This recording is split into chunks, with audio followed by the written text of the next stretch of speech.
Story 1. Am I the a-hole for snapping at my boyfriend for bringing a man into the bedroom while I am trying to sleep? So for quick context, my boyfriend bought us a new bed frame and mattress, but the frame came with a crack in one of the pieces. When he told Amazon, they just sent him another one. One day at work, an employee mentioned he was needing a new bed, so my boyfriend said he could have the one Amazon sent him if he didn't mind the broken piece. Well, he didn't, and he came to get it today. I know this person, and I do not like him for various reasons. My boyfriend told me the night before he was coming to get it. I said, cool. I'm not coming out of the bedroom unless I have to. He came and I vaguely heard them talking, but I was half asleep and didn't care. Then I heard my boyfriend say something about showing him our bed, and I heard him say that I was in there, but it was fine. I kind of froze, half asleep and confused, until I hear them coming, and I pulled the blankets over my head as my boyfriend announced coming in. I said very loudly, "Why?" And they just came in. It was hot and stuffy under the covers. Thank God I wore baggy clothes and not my usual sleepwear. So I pulled the blankets down, and the guy was just standing there in the doorway and awkwardly said, "Good morning." To which I replied very angrily, "Good morning" back, and probably looked like I wanted to kill everyone there. So my boyfriend showed off the bed and started to leave, to which I snapped at him for not shutting the door behind him on his way out. I don't like leaving the door completely open because it's so awkward when his son, 20, goes to the bathroom across the hall and we see each other when I'm trying to sleep. I just want it cracked enough my cat can get in, and he knows this. Eventually, the employee leaves, and my boyfriend comes in, and I immediately sat up and tell him I did not like that at all. He tries saying something in a sing-song voice that may have been a half-assed apology, but I cut him off saying, "I really didn't effing like that at all." And he turned around and left without a word. I shut the door completely and laid down, just sort of locked up in place. My whole body sort of just felt heavy and my chest hurt, but I couldn't cry, but that was just so humiliating to have not only a man that does not belong in my bedroom there, but also him seeing me in my safe space. An absolute mess from sleeping was just horrible. Later, when I got up for work, my boyfriend left as soon as he knew I was moving, got his pants, and left without a word. On my way out, I very angrily texted him that since he decided to Irish goodbye me after hurting me that bad, I'd take the couch tonight. He didn't reply, and he was asleep when I got home. So on the couch, I am now. I want to know if I'm the asshole for how I reacted, because I have a feeling that's how he's going to twist it when he does. Or if he does, say anything at all. Update. I broke up with him. When he finally admitted he brought him in there to see the bed, he basically said all my reasoning for not being okay with it is stupid, that I was dressed and under a cover and it was fine. He said basically everything that everyone said in the comments and refused to see any wrong in his actions, besides one brief admittance that he could see how I was uncomfortable, but in the same breath said he couldn't imagine how I'd feel violated and thus wouldn't validate my feelings. So I broke up with him, despite probably should have waiting until I was not at the end of the month and could more comfortably find a place to live. I'm fine. He just went off into the other room and laid down on the couch. I'm not concerned for my safety yet, but if I become so, I'll be able to stay with a friend. I can afford to move once I find a place. It just takes time. No, I won't take the couch. It was a long conversation of me desperately trying to get him to understand all this. Took was just admitting he was wrong and just apologizing. I couldn't get that much. Looks like I didn't know him after all. Now for the comments. Not the a-hole you set clear boundaries, and your man straight up ignored them. Bringing someone into your bedroom, your safe space without a real heads up, or respect for your feelings is a foul move. Maybe snapping wasn't ideal, but he kinda asked for it by dismissing your comfort like that. Dude needs to quit playing and show some respect. Thank you. That makes me feel a lot better. I felt bad for snapping, but then I just got angry again thinking about it, and wasn't sure if my anger was clouding my judgment on the matter. From your description, I hear them coming, and I pulled the blankets over my head as my boyfriend announced coming in. The guy was just standing there in the doorway and awkwardly said, "Good morning." Your boyfriend was being disrespectful to you and the buyer, the guy wanting to do the purchase. Also, did not expect a sleeping human to be there. Note how the buyer was being respectful, and your boyfriend was not. Again, with the boyfriend. I cut him off saying, "I really didn't effing like that at all." And he turned around and left without a word. This is wild and weird. Does he usually ignore your feelings? Shut the door completely and laid down, just sort of locked up in place. My whole body sort of just felt heavy and my chest hurt, but I couldn't cry, but that was just so humiliating. It was humiliating and intrusive. Not the a-hole. Please ensure your boyfriend wants you to be in a safe environment more than making a quick buck. I'm not sure how to quote stuff on here like you did, so I'll try answering in order. If it matters any, he was giving him the frame for free. He won't speak to me if he thinks I'm too emotional, which admittedly, I was definitely on fire in the moment, and we probably would have started a fight if he said anything but a heartfelt apology of some sort. I think he'd just tell me, "Oh, it's just so-and-so," because he doesn't care for why I don't like the guy. He was my employee. We used to work together and I was his boss. And he'd try to get me in trouble all the time because I'd tell him to do his job correctly. But this could just be me doom-dreading stories we haven't talked yet. And I'm just sitting on the couch overthinking things, haha. Thank you, though. The comment about his kid makes me think this goes way deeper than this. It's an awkward situation. His kid was obviously with someone well before me, and I don't really want to go into too much detail because he isn't mine, but he basically got kicked out for lying about having a job, and now he lives with us, with his girlfriend. I don't blame my boyfriend for how he ended up, because the mom had full custody and wasn't exactly the easiest to deal with as he grew up. It's not my place to tell him how to try and fix it. I just find it really awkward when people see me sleeping that aren't my boyfriend. That's about as deep as that goes. Awkward shyness. We kept the door wide open when we lived alone. This clarifies that little tidbit. I was thinking it was some innocent toddler you were shutting out LMIO. To me, it sounds like your boyfriend is selfish and a deadbeat dad. Two huge red flags. I'd really consider your future with someone who stomps on your boundaries and then acts salty because you're upset. Story 2. Am I the a-hole here for not telling my sister-in-law that she peed in the wrong body wash? I, 46 female, and my husband, 46 male, had a falling out with his sister, 40 female, a few years ago.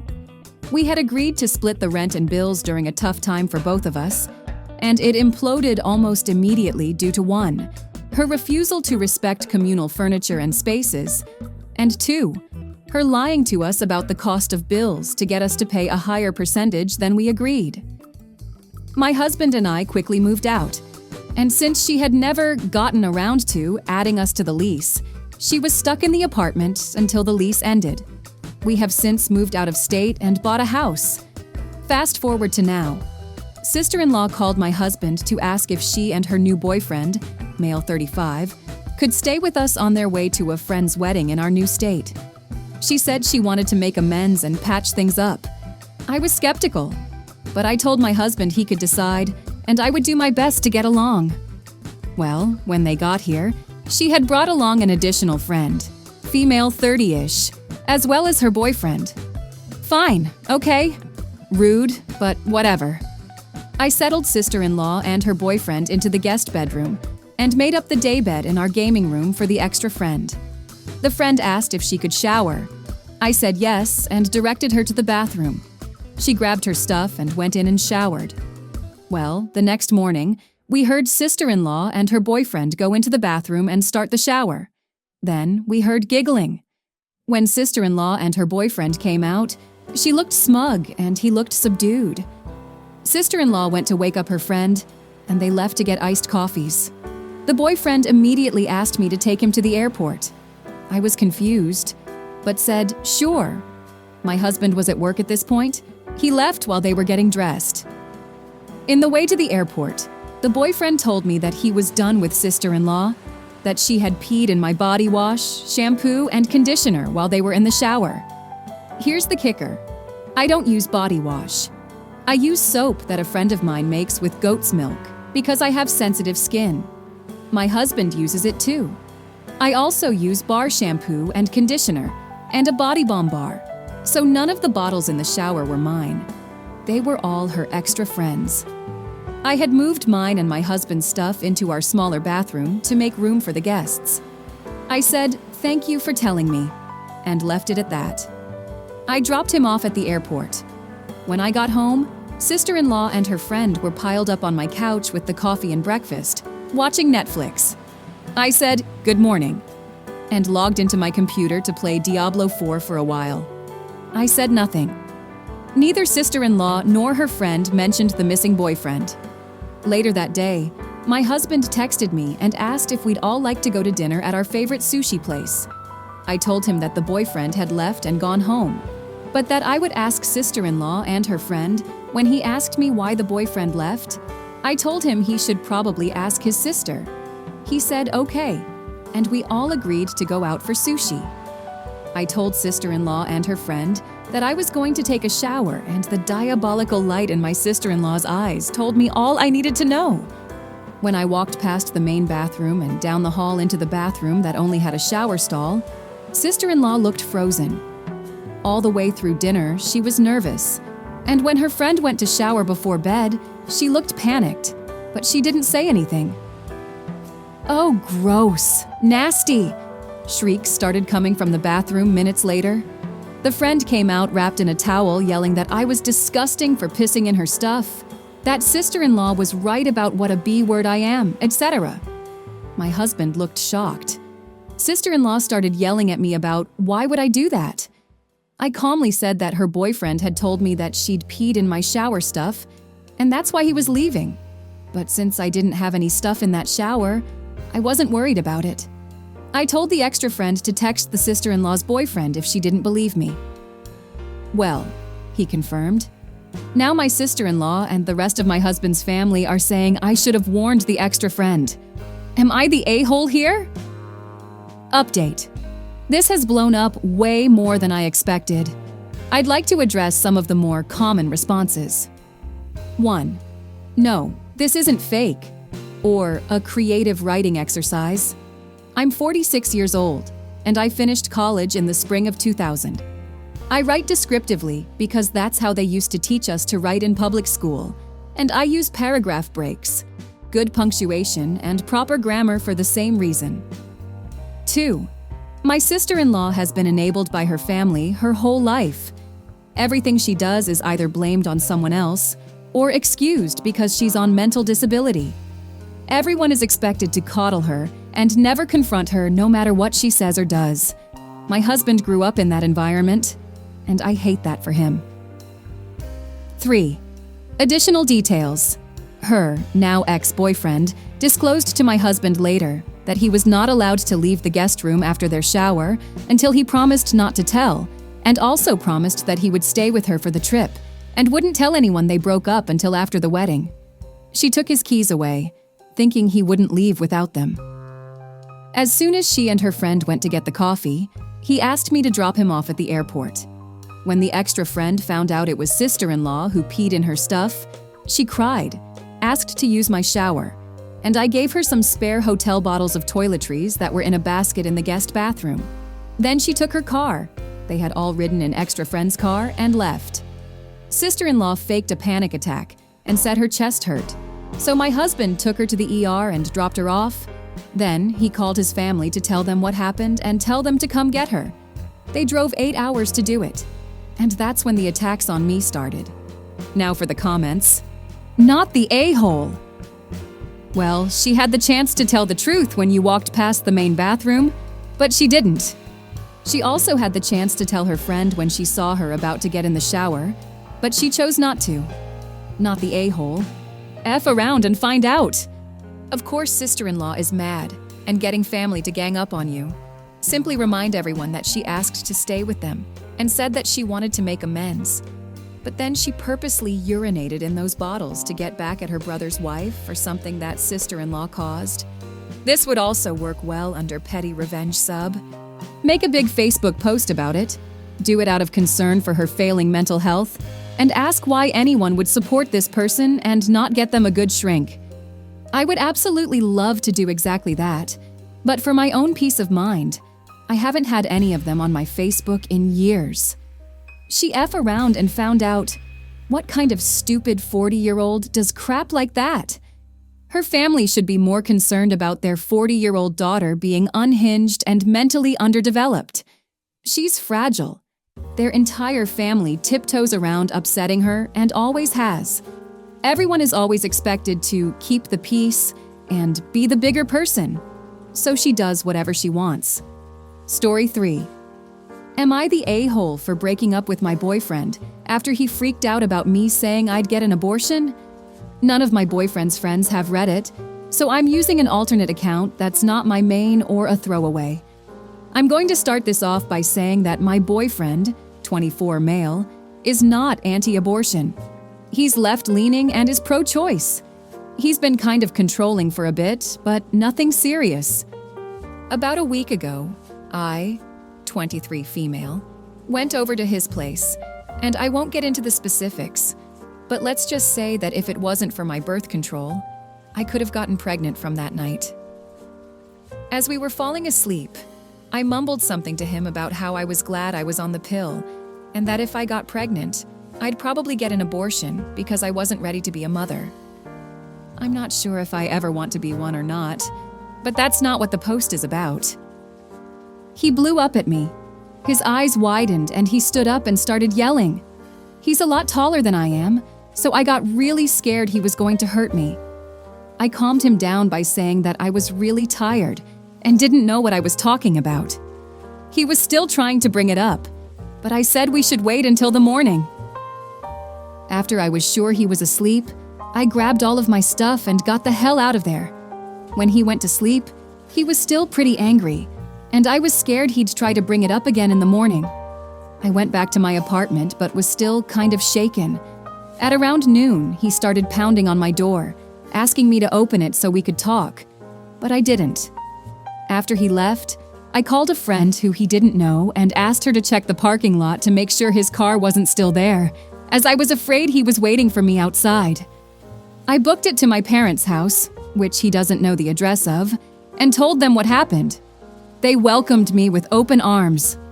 Obviously, he keeps texting me and calling me, leaving texts and voicemails which range from, "Let's sort this out. Please take me back," while he's sobbing to, "I hated you anyways." I've never picked up his calls or responded to his voicemails, and I have left my text responses to one-word replies. I simply told him that we were over and that I couldn't be with someone who I felt afraid of. He's still texting and calling nonstop, and I'm honestly not sure why I haven't blocked him yet. Am I the a-hole here for breaking up with my boyfriend over this? Now for the comments. Not the a-hole. You didn't break up with your boyfriend because he got upset over a hypothetical abortion, which, for the record, is still a fair reason. It would be fair to end a relationship and avoid a situation like that entirely. You broke up with your boyfriend because he turned aggressive suddenly and did so in such a way that you felt threatened. Then came and pounded on your door. He didn't call. He didn't text. He didn't give you a, "Hey, I think we need to talk about last night." He showed up and pounded on your door. That's just a series of giant red flags waving all over the place. What if you had gotten an abortion? How aggressive would he have gotten? The man didn't break any laws or anything, but that doesn't mean he's in the clear. I hope he gives up and leave you alone in the next few days, but you saw something that alarmed you. Trust your gut and be wary. The subject of this doesn't even matter. He showed you a part of him that he has been hiding, and you noped out of that at the first appearance. Good for you. Don't block him. He may send a threat and you can get a restraining order then if needed. Not the a-hole, he seems incredibly unstable and very possibly dangerous. definitely the right decision to end the relationship. Just be very vigilant and stay safe. As for the actual conversation, you also weren't in the wrong there, and I'd strongly question whether he's actually pro-choice. Thank you for listening. If you like the video, consider like and subscribe. If you want more stories like these, turn on your notification to receive the latest stories.